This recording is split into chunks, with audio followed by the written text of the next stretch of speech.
Kodiyan, Senior Lecturer, Diet Kalayar Kovil, Alumnus of Prasra. முதற்கண் தாய் தந்தையரை வணங்கி குருவின் வணக்கத்துடன் இந்த விழா நிகழ்வை தொடங்கி வைப்பதில் மகிழ்ச்சி அடைகின்றேன்.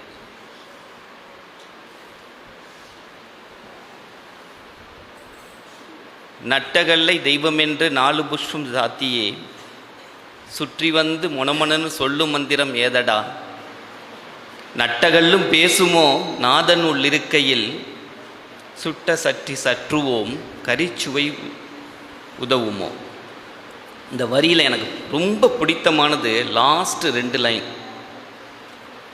சுட்ட சற்றி சற்றுவோம் கரிச்சுவை அறியுமோ அப்படிங்கிற வார்த்தை. வீட்டில் அம்மா குழம்பு வைத்திருப்பாங்க, அப்படி தானே, கரண்டிலாம் இருக்கும்ல. ஏன்னா யாரும் பேசக்கூடாதுன்னு சொன்னாங்களாப்பா? ரூபன் சார் எதுவும் சொன்னீங்களா? கொஞ்சம் ஃப்ரீயாக இருங்க, ரிலாக்ஸ்டாக இருங்க, இல்லைன்னா சயின்ஸ் உள்ளே போகாது. இதில் நம்ம வீட்டில் குழம்பெல்லாம் வைப்பாங்கல்ல, அதில் என்னாச்சு, ஒரு கரண்டி இருக்கும் இல்லையா, அந்த கரண்டிக்கு அந்த டேஸ்ட்டு தெரியுமா? குழம்போட டேஸ்ட்டு தெரியுமா? தெரியுமா? கரண்டிக்கு தெரியுமா? தெரியாது. அது மாதிரி நம்ம அருகில் இருக்கக்கூடியவருடைய சிறப்பம்சம் சில பேருக்கு தெரியாமல் போய்விடும். ஏன்னா இங்கே இருக்கக்கூடிய புக்கு மட்டும் உங்களுக்கு சோர்ஸ் இல்லை, அதை தவிர என்னாச்சுன்னா ஏகப்பட்ட சோர்சஸ் இருக்குது, படிப்பதற்கான வாய்ப்புகள் நிறைய இருக்குது. நாங்கள் படித்த காலங்களெல்லாம் இந்த மாதிரி என்னாச்சுன்னா ஒரு எக்ஸ்போஷர் இல்லை. அந்த வாய்ப்புகளை பயன்படுத்தி கொள்ள வேண்டும். வாய்ப்புகளை எப்படி பயன்படுத்த வேண்டும்? எக்ஸிபிஷன், சயின்ஸ் எக்ஸிபிஷன், ரெண்டுக்கு என்ன difference? Exhibition and science exhibition ரெண்டுக்கு என்ன டிஃப்ரென்ஸு? எக்ஸிபிஷன்னா என்ன? என்ன ஜஸ்ட் பார்வையிடுதல், அப்படி தானே? சயின்ஸ் எக்ஸிபிஷனில் அறிவுபூர்வமான பார்வையை வெளியிடுதல். இதில் பயங்கரமான இன்னோவேஷன் இதில் இருக்குதுப்பா. ஆக்சுவலாக இந்த பார்வைங்கிறோம்ல, நம்ம சொல்லுவோம், சார் சொல்லுவாங்க சி லுக் கிரேஸ் அப்படிம்பாங்க. சார் எனக்கு 10th சொல்லிக் கொடுத்த ஞாபகம் இருக்குது. பார்வையின் விதங்கள் பலவிதம். அந்த உற்றுநோக்கலுடைய திறமையை வைத்து கற்றுக்கொள்ளுடைய ஆர்வம் அதிகப்படும். இப்படி தான் என்னாச்சுன்னா, நம்ம மைக்கேல் ஃபாரடே கேள்விப்பட்டிருக்கிறீங்களா? Michael Faraday. இன்னைக்கு இந்த லைட் எரியுது, ஃபேன் சுற்றுதுன்னா அதுக்கு காரணமாக இருக்கிறது யார்? அது மைக்கேல் ஃபாரடே தான். ஜெனரேட்டரை உருவாக்குனவர், கரண்ட்டை ப்ரொடியூஸ் பண்ணவர். அவர் எவ்வளோ படிச்சிருக்காருப்பா? ஸ்கூல் எஜுகேஷனுக்கே போகல. ஏன்னா அந்த உற்று நோக்கல்ங்கிறது அவ்வளோ முக்கியத்துவம் வாய்ந்தது. ஒரு பொருளை உற்று நோக்கி அதில் இருக்கக்கூடிய வெளிப்பாடு இருக்குது இல்லையா, அது அவ்வளோ முக்கியத்துவம் வாய்ந்தது. அவர் ஸ்கூல் எஜுகேஷனுக்கே போகலை. வீட்டில் ரொம்ப கஷ்டப்படுற ஃபேமிலி, என்ன பண்ணுறதுன்னு தெரியலை. என்ன பண்ணுறாங்க, வீட்டில் கொண்டே ஒரு கடையில் கொண்டே வேலைக்கு விடுறாங்க. என்ன கடை? புக்ஸ் வாங்குகிற கடை. இந்த கடையில் தெருவுலையெல்லாம் புக்ஸ் வாங்கிட்டு போவாங்கல்ல, பழைய புக்ஸ் இருக்கான்னு கேட்பாங்க இல்லையா, அந்த கடை. அதில் வாங்கிட்டு போய் அதை பைண்ட் பண்ணி அதை மறுபடியும் கொண்டாந்து திருப்பி கொடுக்குற வேலை. இவர் என்ன பண்ணுவாராம் தெரியுமா? அந்த ஆர்வத்தினுடைய வெளிப்பாடை நான் சொல்கிறேன். இவர் என்ன பண்ணுவாராம், அந்த புக்கெல்லாம் வாங்கி பைண்ட் பண்ணிவிட்டு அதில் நைட்டெல்லாம் உட்காந்து அந்த புக்கை படிப்பாராம். யாரோ வச்சிருக்கிற புக்கு அவர் நைட்டு உட்காந்து படிப்பாராம். நம்ம புக்கை நம்ம படிக்கிறோமா? யாரோ வச்சிருக்கிற புக்கை பைண்ட் பண்ணுறக்காண்டி வாங்குறாரு, வாங்கி நைட்டு ஃபுல்லாக உட்காந்து அதை படிச்சுட்டு அதில் என்னென்ன டவுட்ஸ் இருக்குதோ அதெல்லாம் அண்டர்லைன் பண்ணுவாராம். மறுபடியும் அதை கொண்டே கொடுக்கும்போது என்னாச்சுன்னா அந்த டவுட்டுக்குள்ள கிளாரிட்டியை கேட்பாராம். என்னென்ன சந்தேகங்கள் இருக்குது அப்படின்னு சொல்லிட்டு கேட்பாராம். இப்படி என்னாச்சு, தன்னுடைய வாழ்க்கையை ஓட்டி கொண்டே இருந்தார்.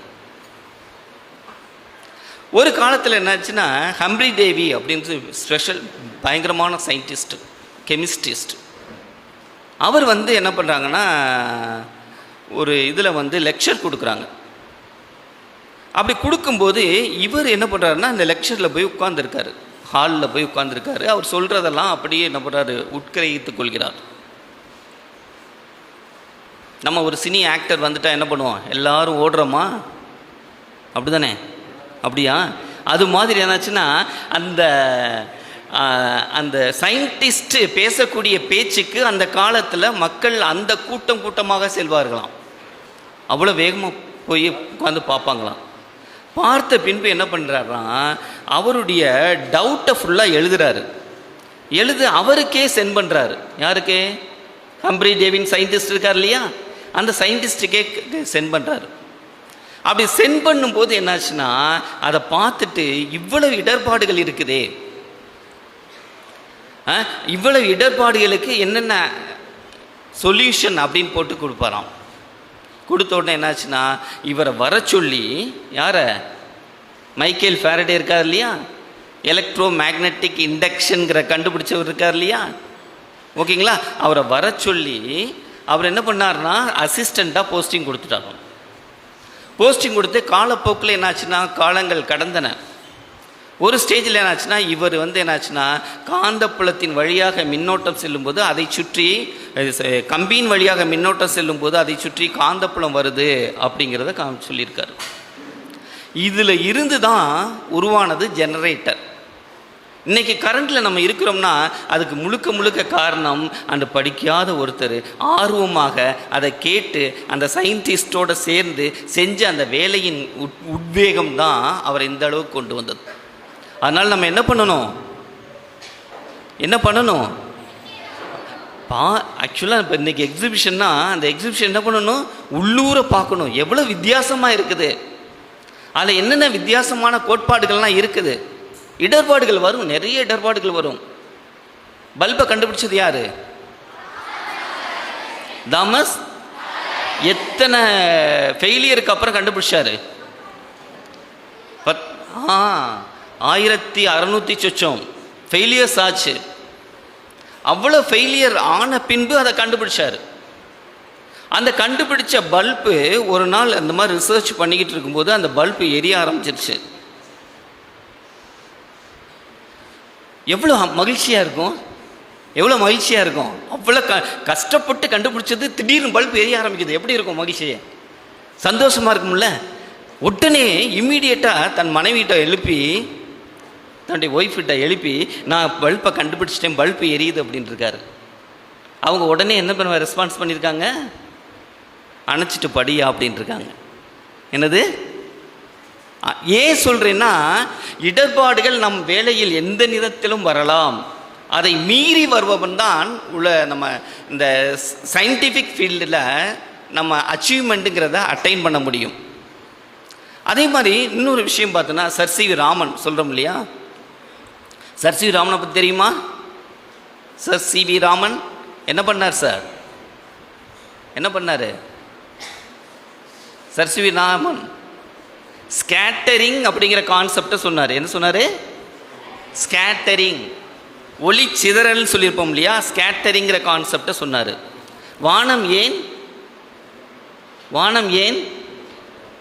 வானம் ஏன் நீலம் நிறமாக இருக்குதுங்கிறதுக்கு ஆன்சர் கொடுத்தாரு. ஓகேயா? அப்படிதானே? அப்பேற்பட்ட மிகப்பெரிய சயின்டிஸ்ட், அவருக்கு ஏற்பட்ட இடர்பாடு என்ன தெரியுமா? அவர் ஒரு ஸ்பெக்ட்ரோமீட்டர் உருவாக்கணும். அந்த அளவுக்கு ஸ்பெக்ட்ரோமீட்டர் இல்லை இந்தியாவில். என்ன பண்ணணும்னா கவர்மெண்ட்டை கேட்குறாரு. எவ்வளோ அமௌண்ட்டு தெரியுமா கேட்குறாரு? 300 rupees கேட்குறாரு. ஜஸ்ட் 300 rupees கவர்மெண்ட்டை ஸ்பெல் பண்ணுறாரு அந்த காலத்தில். இந்த 300 ரூபாய் நீங்கள் கொடுத்தீங்கன்னா இந்தியாவிற்கு நோபல் பிரைஸ் வாங்கி தர்றேன், அஷ்யூரன்ஸ் கொடுக்குறாரு. சென்ட மார்க் எடுத்தா இதை வாங்கி தருவியான்னு கேட்குறோமா இல்லையா பேரண்ட்ஸ்கிட்ட? அது மாதிரி என்னாச்சுன்னா ஒரு அஷ்யூரன்ஸ் கொடுக்குறாரு. கவர்மெண்ட்டில் டிலே பண்ணுறாங்க. என்ன பண்ணுறாரு? அந்த ஸ்பெக்ட்ரோமீட்டரை தானே உருவாக்குறாரு. தானே வடிவமைக்கப்பட்ட ஸ்பெக்ட்ரோமீட்டர். அதிலிருந்து என்னாச்சுன்னா அந்த ஸ்பெக்ட்ரல் லைன்ஸை உருவாக்குறாரு. அதனுடைய காஸ்ட் முதற்கொண்டு என்னாச்சுன்னா 150 rupees தான் ஆகுதுன்னு சொல்லிட்டு அவருடைய ஸ்டூடெண்ட் கிருஷ்ணன்கிறவன் சொல்கிறாரு. ஏன் சொல்கிறேன்னா, சயின்ஸுங்கிறது சாதாரண விஷயம் இல்லை. நீங்கள் இன்வால்மெண்ட்டு ஒர்க் பண்ணாத வரையும் சயின்ஸ் உங்களை நோக்கி வராது. இடர்பாடுகளை சந்திக்க வேண்டும். இடர்பாடுகளை சந்தித்தால் தான் அதனுடைய விளைவு ஒரு சயின்டிஃபிக் ஆட்டிடியூட உங்களுக்கு வரும். அப்பத்தே இந்த கிரியேட்டிவ் இன்டெலிஜென்ஸுங்கிறது உங்களுக்கு ரீச் ஆகும். கிரியேட்டிவ் இன்டெலிஜென்ஸ்னா என்ன? ஆக்சுவலா கிரியேட்டிவ் இன்டெலிஜென்ஸ்னா என்ன? கிரியேட்டிவ் இன்டெலிஜென்ஸ்னா என்ன? கிரியேட்டிவ் இன்டெலிஜென்ஸுங்கிற என்னதுன்னு ஒரு புதுமையை உருவாக்குதல், அப்படிதானே? ஒரு புதுமையை உருவாக்குதல். பாட புத்தகத்தில் இருக்கிறத அப்படி ஒரு எக்ஸ்பெரிமெண்ட்டாக செய்கிறோம். அது கிரியேட்டிவ் இன்டெலிஜென்ஸ் இல்லை. கிரியேட்டிவ் இன்டெலிஜென்ஸ் இல்லை. அதை எந்தெந்த விதத்தில் நம்ம வித்தியாசமாக செய்யலாம், அதுதான் கிரியேட்டிவ் இன்டெலிஜென்ஸ். இன்னோவேஷன், அது என்ன சொல்கிறோம்? இன்னோவேட்டிவ் ப்ராக்டிசஸ் அப்படின்னு சொல்லுவோம். அது மாதிரி என்னாச்சுன்னா, இந்த ஆட்டிடியூடினல் சேஞ்ச் அப்படிங்கிறது எங்கே வரணும்னா ஆரம்ப நிலையிலே வரணும். நான் சொன்னேன்ல மைக்கேல் ஃபாரடே, அந்த மைக்கேல் ஃபாரடே இந்த தியரியை கண்டுபிடிக்கும் போது அவருக்கு வயசு என்னன்னு தெரியுமா? உங்களுக்கு என்ன வயசு? இப்போ 11. அவருக்கு இந்த தியரியை கண்டுபிடிக்கும் போது அவருக்கு வயசு 14 வயசு. Only 14 years. நம்ம பெரிய ஆளாகணும், டிகிரி படிக்கணும், டிகிரி படித்த பின்பு என்னது PhD பண்ணணும், அதுக்கப்புறம் நான் ரிசர்ச் பண்ணுவேங்கிறது முடியாது.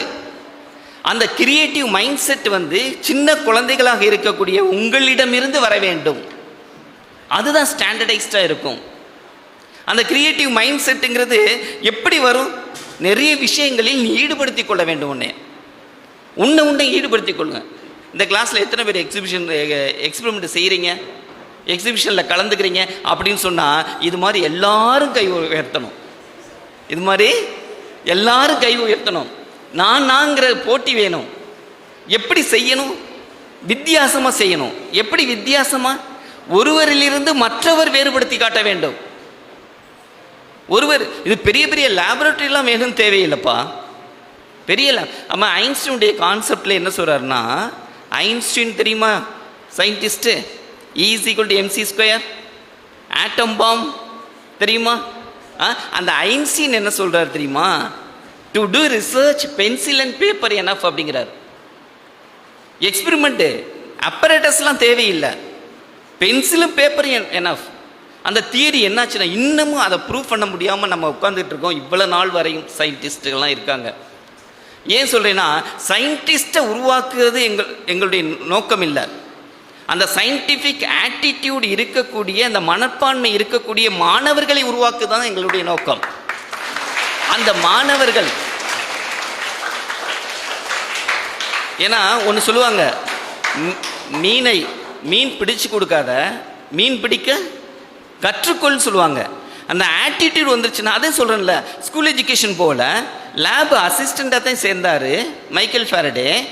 லேப் அசிஸ்டண்ட்டாக தான் சேர்ந்தார், ஒரு சயின்டிஸ்ட் ஆகிட்டார். பார்த்தீங்களா? ஒரு புதுமையை கண்டுபிடிச்சார் இல்லையா? ஒரு 14 வயசில். உங்களுக்கெல்லாம் எந்த வயசு? அந்த வயசில் தானே இருக்கிறீங்க. ஏன் உங்களால் முடியாது? அன்னெசரியாக நம்மளுடைய எனர்ஜியை வேஸ்ட் பண்ணாமல் கன்ஸ்ட்ரக்டிவாக இது பண்ணுங்கள். மைக்கேல் ஃபாரடே எத்தனையோ வருஷத்துக்கு முன்னாடி இறந்துட்டார். எத்தனை நூற்றாண்டுகளுக்கு முன்னாடி இறந்துட்டார். 1800 சொச்சம் இறந்துட்டார். இன்னைக்கு அவரை பற்றி நான் பேசிகிட்டு இருக்கேன்னா,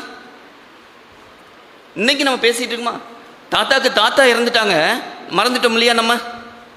மறந்துட்டோம் இல்லையா? இன்னைக்கு அவரை பற்றி பேசிக்கிட்டு இருக்கோம்னா காரணம் என்ன? ஏதாவது ஒன்றை விட்டு செல்வோம். பிறந்தது இறப்பது இரண்டுக்கும் இடையில் நம்மளால் முடிந்த அளவு ஏதாவது ஒன்றை விட்டு செல்வோம். அது சயின்டிஃபிக் ஆட்டிடியூடு, மனப்பான்மை இருந்துச்சுன்னா உங்களுக்கு அந்த தியரி அப்படியே எவால்வ் ஆகிட்டே இருக்கும். இந்த ஹம்ப்ரி டேவிட்டை போய் கெஞ்சினார் இல்லையா? யார் கெஞ்சினா? ஐயா என்னை சேர்த்துக்க அப்படின்னு சொன்னார் இல்லையா? யாரு?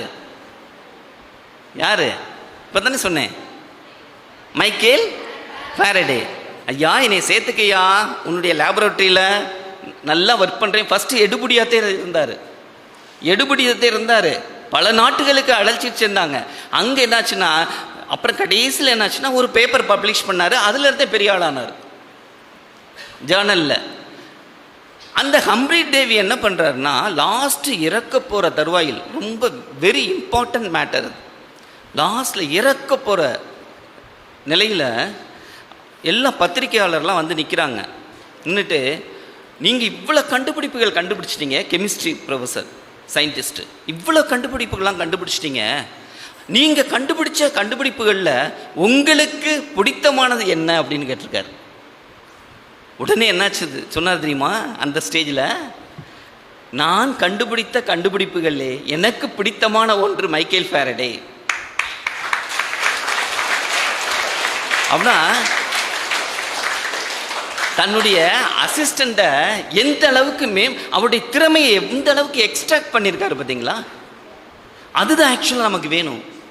அந்த மனப்பான்மை, ஒரு வார்த்தை போதும் உன்னுடைய மனமாற்றத்தை ஏற்படுத்துவதற்கு. நான் இன்னைக்கு பேசிகிட்டு இருக்கேன், நான் இதில் ஏதோ ஒரு வார்த்தை உனக்கு ஒரு ஊட்டத்தை ஏற்படுத்தினா நான் செஞ்ச என்னுடைய வெற்றி. அப்துல் கலாம் பெரிய ஆள் ஆயிட்டாரு, பேசுகிறோம் எல்லாரும். ஆனால் அவர் பேசுகிறது யார்? ஒரு தேர்ட் ஸ்டாண்டர்ட் டீச்சர் தானே. அந்த தேர்ட் ஸ்டாண்டர்ட் டீச்சர் தான் என்னுடைய வாழ்க்கையினுடைய மாற்றத்திற்கு முழு காரணமாக இருந்தாங்கன்னு சொன்னாங்க இல்லையா? ஒரு வார்த்தை போதும், ஒரு சிங்கிள் வேர்டு போதும் உன்னை சேஞ்ச் பண்ணுறதுக்கு. தயவு செய்து, we are having large amount of human energy. நிறைய எனர்ஜி இருக்குது, ஹியூமன் பவர் இருக்குது. அதனால நம்ம டிபார்ட்மெண்ட்டுக்கு பேர் என்ன தெரியுமா? Human resource development.